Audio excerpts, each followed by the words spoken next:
are Locked On Packers, your daily Green Bay Packers podcast. Part of the Locked On Podcast Network, your team every day.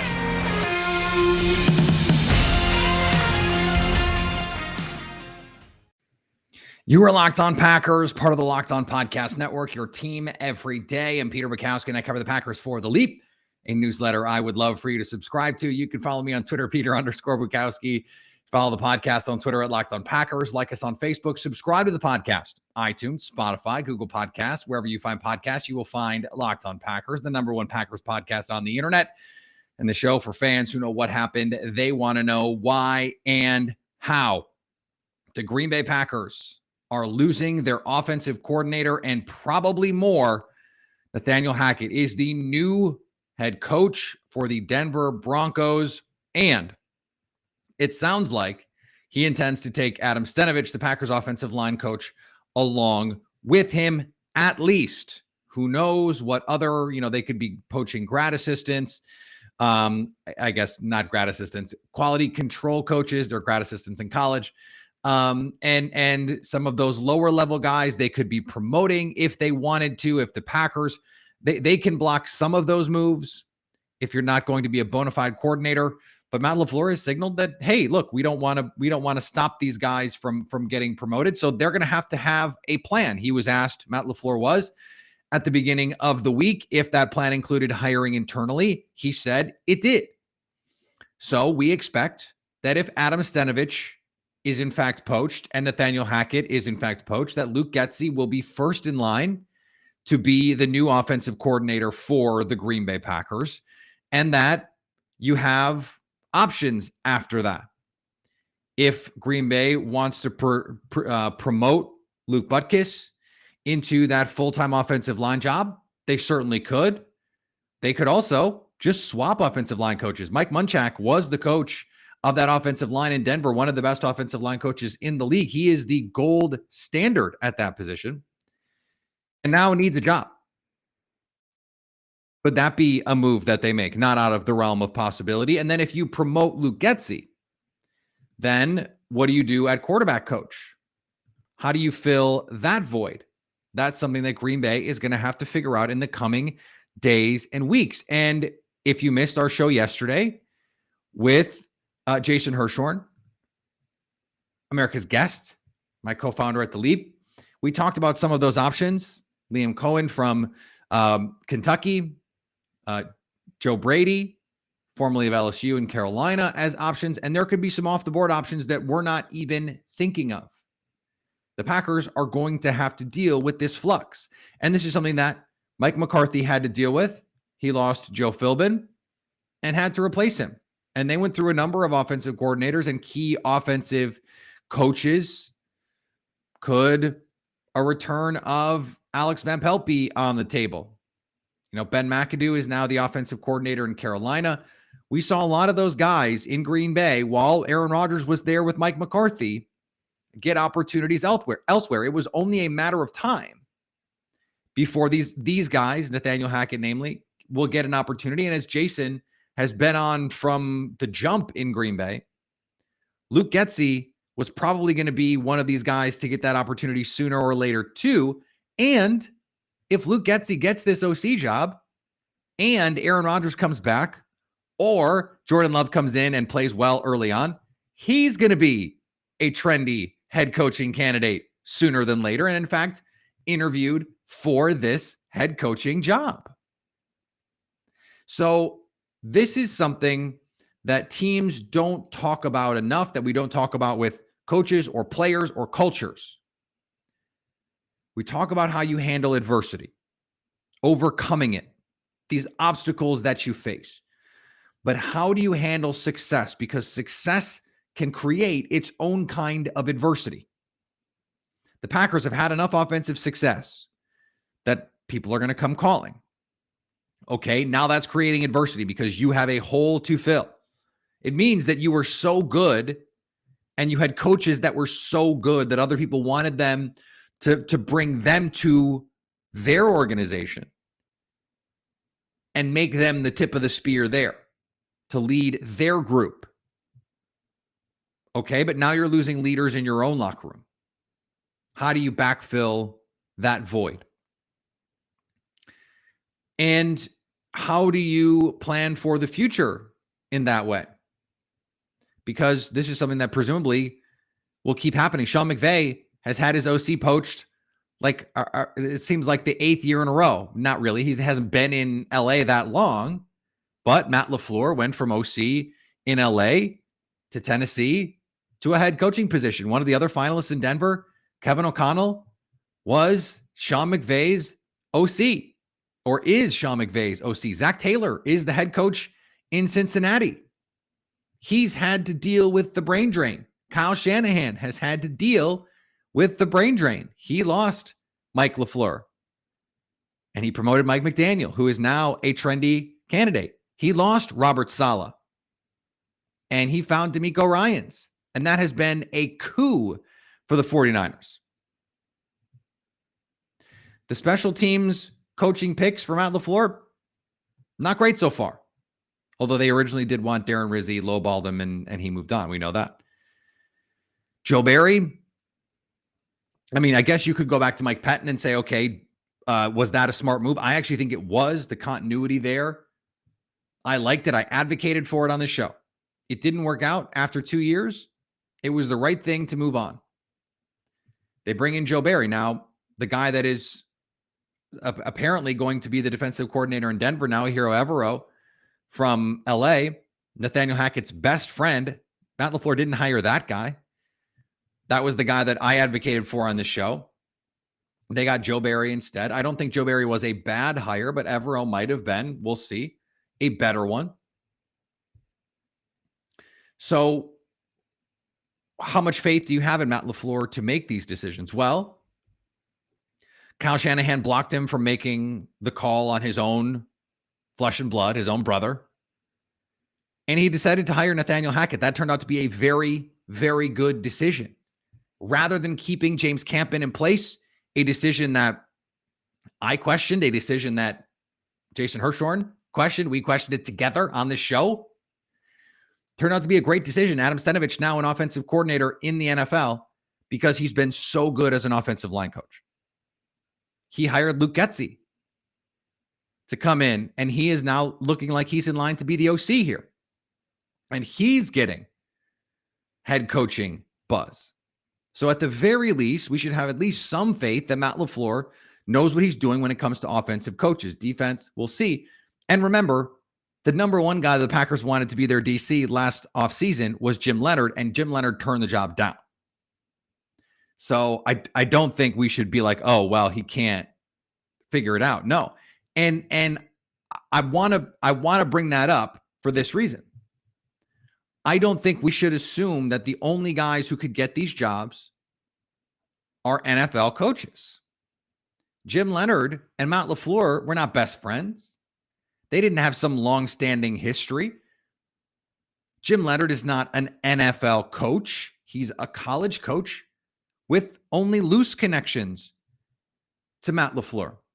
Nathaniel Hackett, same kind of thing. Now, he was an NFL coach, but it wasn't like he and Matt LaFleur were boys, that they'd spent years on staff together and you're just going to hire the guy you worked with. It's not a proximity thing. Oh, I'm just going to hire that guy. No. They went out, they being the Packers, and hired the guy that they thought was the best fit. So now, okay, you promote Luke Getsy, that's an option. Or you go out and you find the best candidate that you can find. And I think we at least should have faith that what Matt LaFleur is going to do is turn over every stone to find the best candidates, not just the candidates that he knows. That he is willing to think at least a little bit outside the box. And that is something that, while not inherently valuable, I think not constricting your talent pool is, in a way, inherently valuable, because you're opening your mind to these other things. Now, it doesn't mean that you're going to make a better decision. It doesn't mean that you are going to find the best candidate, but you're not starting from the point of, I'm not considering these guys because they're X or Y or Z. Luke Getsy, college coach. Now, NFL coach before that, but still. So this is why the names like Liam Cohen and Joe Brady, who was just an NFL coach for 1 year, OC. Did you hear the Wisconsin come out there for a second? Coach. Wow. Oofta. I think that those names could very much be in play. And maybe Matt LaFleur can convince someone, especially if Aaron Rodgers is going to come back. And that's going to be a big part of this deal. If Aaron Rodgers is going to come back, people are going to be lining up to be a part of this because you hitch your wagons to Aaron Rodgers. They come out, they have another good year, and all of a sudden you're pulling a Nathaniel Hackett, you're pulling a Luke Getsy, you're pulling an Adam Stenavich, and now you're having an opportunity. And that's not just the case for an offensive coordinator position. That could also be the case for a quarterback's coach. Or, if you make some promotions, a tight ends coach, assistant offensive line coach, even a QC, all of a sudden there is a succession plan here. And if you are a coach like Matt LaFleur who's going to churn out these guys, people are going to want to come work for you. People want to go work for Sean McVay because they know he can make them a king. That stuff matters when you're trying to find the best candidates, because someone who may not have wanted to leave their situation may go, maybe that's a better situation for me. We're going to talk about the Aaron Rodgers part of this enough. I don't want to dig into that right now. We are going to take questions in a little bit. I'm going to answer some of those. And the last part of our show today is going to be our NFC championship game and AFC championship game preview from Locked On Now, which you can subscribe to in your feed. It is a terrific show. I'm on it regularly. Check that out. Somewhat similar to what I do over at Locked On Today, but it is actually more different kinds of voices from around the Locked On Podcast Network. So we'll have that coming up at the end of the show. Today's episode is brought to you by our friends at Get Upside. Get Upside is a chance for you to get paid to do something you were already going to do anyway. My listeners are earning cash back for every time they fill up. You're going to fill up anyway. You have to put gas in your tank. Why not make some money off of it too? Use the promo code Touchdown to get 25 cents per gallon or more on your first fill up. Don't pay full price at the pump anymore. Get cash back using Get Upside. Just download the free app and use the promo code Touchdown for up to 25 cents or more per gallon on your first tank. And you can take the money out anytime. Put it in your bank account, Amazon, gift card, PayPal, whatever you want, and get that cash back. Use the promo code Touchdown, up to 25 cents cash back per gallon. Today's episode is also brought to you by BetOnline. BetOnline would like to wish you a happy betting new year as we continue our march toward the Super Bowl. BetOnline remains your number one spot for all of your sports wagering action in 2022. New year, new updated desktop and mobile website. To sign up today and get a 50% welcome bonus on your first deposit, just use the promo code Locked On to get started. From football, basketball, boxing, and UFC, right down to your favorite Las Vegas casino games. Don't wait to take advantage of all the amazing offers for 2022. BetOnline, the fastest and easiest way to wager on all your favorite sports. BetOnline, where the game starts. And I want to thank everyone who makes Locked On Packers their first listen of the day. I'm getting messages now from people that are like, hey, love the show. It's my first listen every day. We love that. I wake up every morning with my son and my wife. She sends him into the room and we go downstairs. I make coffee and it's great. And then I throw on a podcast basically as soon as I can, as soon as I get a free minute to breathe. And it is a great way to start your morning. So thank you for starting your morning with us.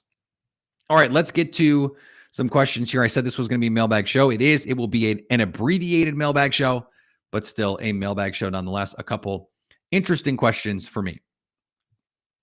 All right, this is from Jason in Georgetown, Kentucky. He says, hey, Peter, man, how are you doing? I wanted to pick your brain and get your thoughts on a couple trade proposals for Aaron Rodgers. I'm thinking about some teams that we've heard of, the Raiders and the Broncos, quite a bit. But I was also wondering what your thoughts are on potential trades for the Colts, Miami Dolphins, Steelers, or Carolina Panthers, and what kind of returns we may be looking at getting back besides draft picks. So I'm sure that'd be the foundation, assets that we'd be looking for. Thanks a lot. I appreciate it. Take care. So this is where I think the conversations are going to start with Aaron Rodgers.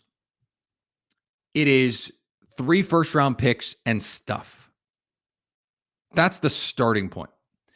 And if you're going to add blue chip assets, the compensation can be knocked down a little bit. So the most common one is Denver is that I've heard is like 2 first-round picks, Jerry Jeudy, and another player, and a second maybe. 3 firsts. 3 firsts and a player. That's where we're starting. That is baseline minimum. So if you don't have a blue chipper or a potential blue chipper on a rookie deal that you can give that is appealing to Green Bay, we don't have a deal. Plus the picks. So the Colts, for example, they're in on Carson Wentz. They've already dealt their first-round pick. Why do you want that? They can't give you a first-round pick this year. So unless you're giving up like DeForest Buckner's too expensive, can't deal with that. Are you going to give up? I mean, you're looking at a situation where Michael Pittman, for example, it's not getting it done. I mean, he's a nice player, but he's basically souped up Allen Lazard. Now, are you going to give up him plus Darius Leonard? No, you're not. Kenny Moore? No, probably not. And so it's just one of those things where I just don't see what the pieces are that a team like Indianapolis could give up. It's a nice idea because of their need at quarterback and their ability to compete, but that one doesn't make sense to me. Now, Miami, is Jalen Waddle that appealing to you? Not really to me. He's a gadget player. Are you keeping Devontae Adams? And that's a big part of this too. So is this all contingent on the idea that you're keeping Devontae Adams? Because then maybe you want offensive line pieces. Well, Miami has none of those. You want defensive pieces. What does Miami really have to offer there other than there's some young players that you might like for Miami. Xavier Howard, obviously a very good player. Javon Holland on a rookie deal. He was underratedly good last year. Maybe that's appealing to you. A couple first-round picks, 3 first-round picks, and Javon Holland and Jalen Waddle. I don't know that really moves the needle for me. Are any of those guys like for sure blue chip players? No. Pittsburgh, I don't even want to entertain Pittsburgh. That's not happening. They're not doing it. Like they're just not doing it. So let's not with that one. And Carolina is an interesting one because they're not an AFC team, but they kind of might as well be. I don't see Matt Rule doing a deal like that. But if they want to give up multiple firsts, and really they have of that group the most appealing draft pick in this class.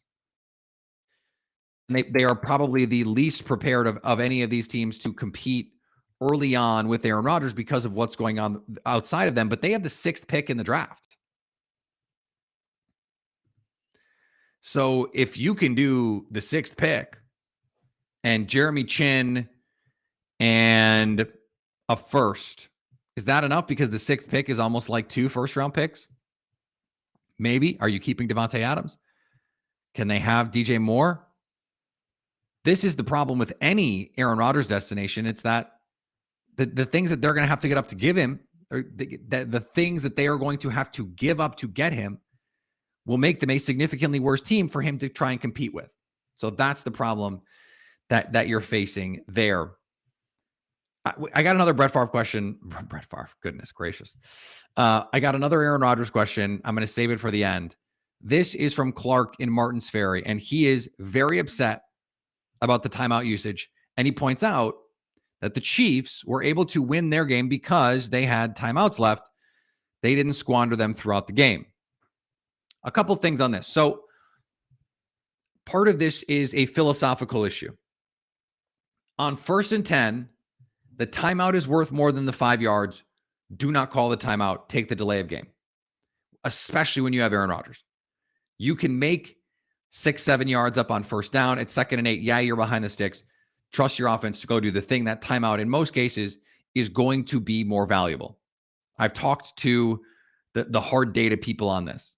The timeout, by and large, is more valuable. Now, at times, early in the game or in a red zone situation, by the way, if you're going to score, if it's 3rd and goal, those situations, a little different. Burn the timeout. You don't want to take the 5 yards. If it's 3rd and goal at the 1, you'd much rather have 3rd and goal at the 1 than 3rd and goal at the 6. Or if it's 3rd and goal at the 6, you'd much rather have it be at the 6 than the 11. We've seen this play out for the Packers. Part of this is the play call. Part of this is Aaron Rodgers. He wants to get down, bleed that clock, see what the defense is in, try and make sure that they're in the best play possible and go. And sometimes that leads to issues. Now, some of it is also guys not lined up in the right spot.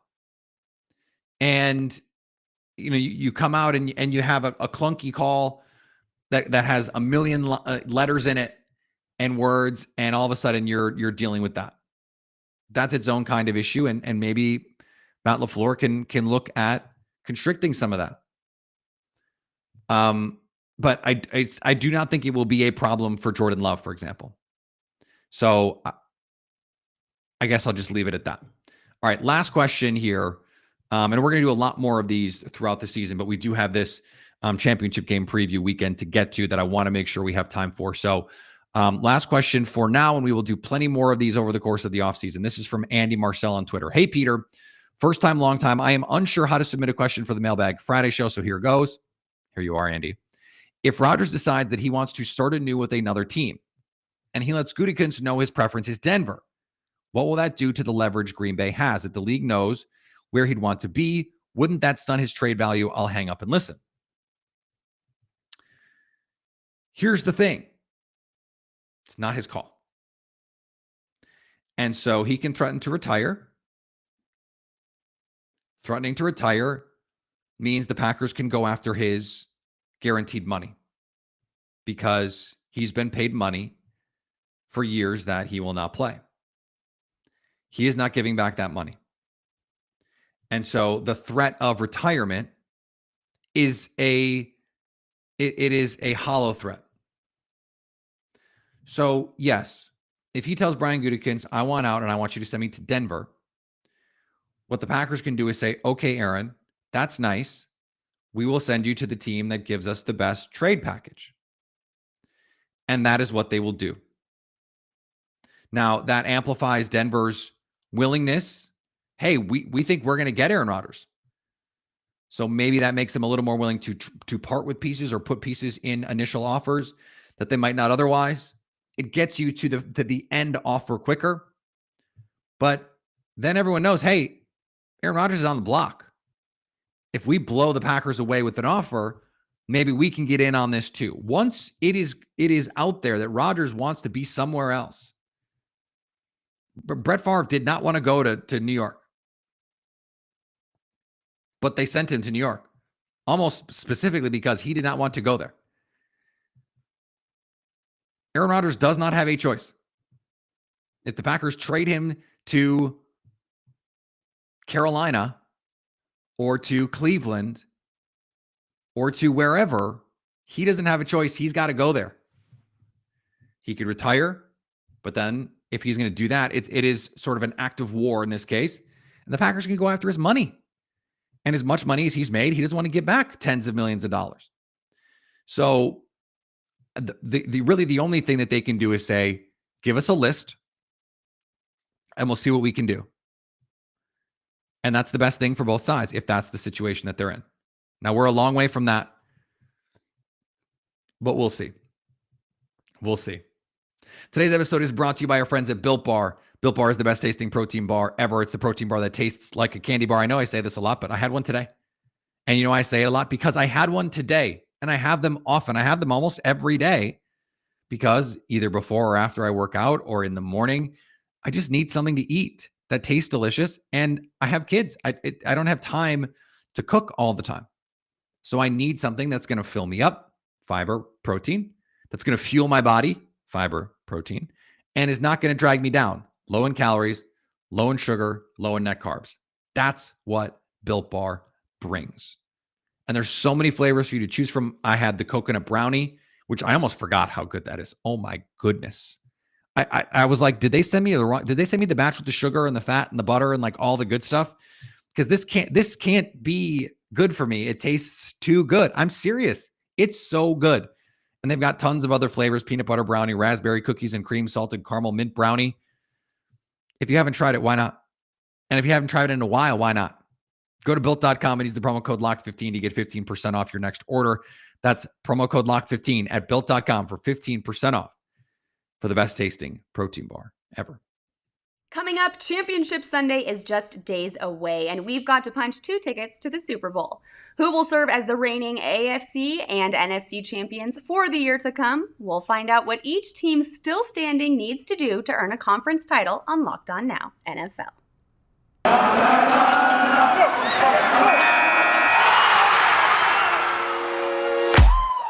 The biggest games, the best performances, expert analysis. You are Locked On Now.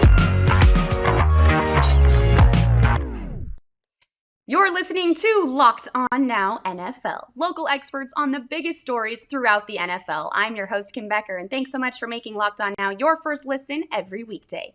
Our Locked On NFL hosts are here to look ahead to the NFC and AFC championship games.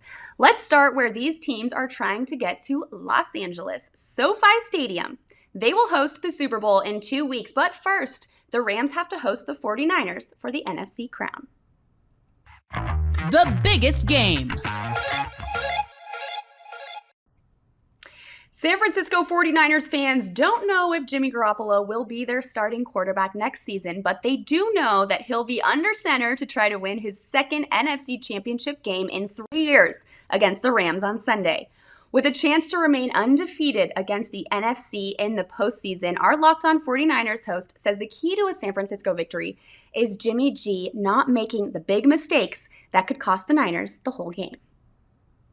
What's good, everybody? It's your boy, former NFL and AFL defensive back Eric Crocker, and I am one half of the Locked On 49ers crew, here to give you your 49ers main key to victory as they travel to Levi South and take on the Los Angeles Rams in the NFC Championship game. All right, I think this game, it begins and ends with the play of Jimmy Garoppolo. Now, if I had to give just one main key victory here, it's Jimmy G. Don't turn the ball over. And if you do, just limit it. So right now, 49ers, the way I see it, Jimmy G, 1 turnover. That's all we're giving you. Just 1. Anything more than that, it'd be trouble for the San Francisco 49ers. All right, so that's going to do it, man. I hope you guys appreciate that. Make sure you guys listen to our show as well, Locked On 49ers, the best show on the Locked On Network podcast. Let's go, 49ers. Win this game this Sunday. Matthew Stafford picked up his first playoff win just a couple of weeks ago, and now he's a win away from playing the biggest football game on the planet in the Rams' home stadium. Our Locked On Rams host tells you how LA gets the veteran QB to the Super Bowl he's chased for 12 whole seasons. Hey, it's Travis Rogers from Locked On Rams. So here is the one key to victory this weekend for the Rams in the NFC Championship game against the San Francisco 49ers. Remember when you used to play with matches as a kid and maybe you'd get away with it once in a while, and a couple of weeks, months, years later, you realize how bad of an idea that was, that you could have burned the whole house down? That was the Rams in Tampa against the Bucs. They were playing with matches. They turned it over way too many times. 4 turnovers in that game. Somehow they escaped. Somehow they beat Tom Brady despite turning it over 4 different times. If they're going to beat the Niners, they simply cannot do that. They might be able to get away with 1. 2 is probably the end of the wrap. And anything more than that, it is absolutely not going to happen for you there. You can check out more about the Los Angeles Rams on my podcast, Locked On Rams, part of the Locked On Podcast Network. It is free and available on all platforms. Your team every day. The Kansas City Chiefs played the Cincinnati Bengals just a few weeks ago at the end of the regular season, and Cincy won. So how do the Chiefs make sure that that doesn't happen again with a trip to the Super Bowl on the line? Our Locked On Chiefs says a combination of learning from the mistakes of that game and keeping the momentum going from last week will add up to a big win. But he has more on the details. The AFC Championship game comes down to 2 things for the Kansas City Chiefs. Can Patrick the Reaper Mahomes continue his run as we saw against the Bills? And can the Chiefs defense and its staff learn its lesson from the last time they played the Cincinnati Bengals? I'm Ray Tracy from Locked On Chiefs, and that's what it comes down to. You saw an extraordinary effort by the offense, Patrick Mahomes, Travis Kelce, Tyreek Hill, to not only get to overtime, but then win it. They don't need to do that. They have to avoid it, in fact, in order to get this win against a team that is nearly as explosive. On the other side, you have to be careful if you're Steve Spagnuolo or anyone out there on the field on the defensive side of the ball to not overreact to what you saw the last time when Jamar Chase destroyed that secondary on a circus catch after circus catch. Tyrann Mathieu should be back and playing in this ballgame. That helps. You have to adjust and you have to play over the top and you have to try to take Chase and limit him, not take him away, because then you're devoting too many other resources to that and someone else is going to hurt you. I think they're going to play more zone. I think they have to back off and let Joe Mixon hurt them if he can. They'll live with that, and that will get them the win. For more on this game and your Chiefs, check out Locked On Chiefs. We're free on every platform. We're part of the Locked On Podcast Network, your team every day. Joe Burrow took a beating last week as he fought his way into the AFC Championship game. And while Cincinnati does already have a win against Kansas City under its belt this season, our Locked On Bengals host says that the team can't get a second one if it doesn't keep its quarterback on his feet. Will the Bengals take down the Chiefs on Sunday in Kansas City and advance to the Super Bowl? Hi again, everyone. I'm James Rapien of the Locked On Bengals podcast, and that is the question going into this epic AFC Championship game between two teams that played each other this month. They played each other on January 2nd at Paul Brown Stadium. The Bengals came out victorious 34-31, overcoming three different 14-point deficits. I expect Sunday to be a different story. The Bengals can't fall behind against this Chiefs team by 2 scores and expect a rally on the road. But the number one key, protect Joe Burrow. Burrow was sacked 9 times last week against the Titans. He was hit 13 times. And yeah, the offense had 19 points. Well, 19 points isn't going to cut it against Patrick Mahomes. The magic number, 40. If they can somehow get to 40, you feel good about their chances. How do they do that? They keep Joe Burrow upright. If they do that, he can distribute the ball to all of his weapons, including Jamar Chase, T. Higgins, and Tyler Boyd. And the Bengals just might sneak in to the Super Bowl. For more, make sure you check out the free and the only daily Bengals podcast, Locked On Bengals, part of the Locked On Podcast Network. That's a wrap for us here. Thanks so much for making Locked On Now your first listen every day. For more on the National Football League and your team, make your second listen Locked On NFL and your team's Locked On podcast. I'm Kim Becker. This has been Locked On Now, Locked On your team every day. All right, that was our preview of the conference championship weekend. Check out Locked On Now for a lot more. We'll be back next week as we head toward the Super Bowl. Follow me on Twitter, Peter_Bukowski. Follow the podcast on Twitter, Locked On Packers. Like us on Facebook. Subscribe to the podcast, iTunes, Spotify, Google Podcasts, wherever you find podcasts, you will find Locked On Packers. And anytime you want to hit us up on the Locked On Packers fan hotline, you can do that, 920-341-3775 to stay Locked On Packers.